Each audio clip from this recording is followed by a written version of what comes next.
ñu bëri nag dañu jàpp que ni Mbaye Sapar moom moo doon dawal parce que ñi ngi naan bon Mbaye bu mu amee oto léegi yàggul kon mënta dawal. loolu dinaa si ñëw aussi indi ci éclaircissement parce que Mbaye Sapar c'est quelqu'un boo xamante ni yàgg na mën dawal bi muy mën dawal bon du tey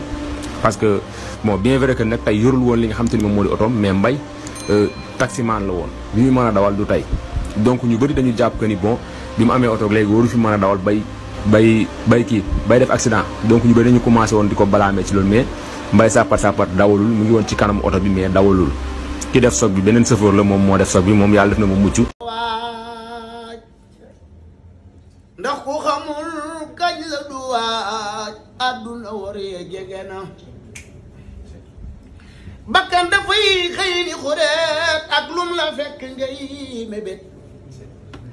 moo xam mu jak mbaate jugul su dig bi yegsee sotti na te àdduna ngi bëgg a jeex bu jeexulit dundu gi jeex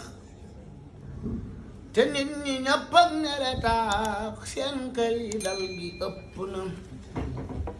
yàlla nu mucc ci wërti lii dafay niroo xaru ndax dëgg wi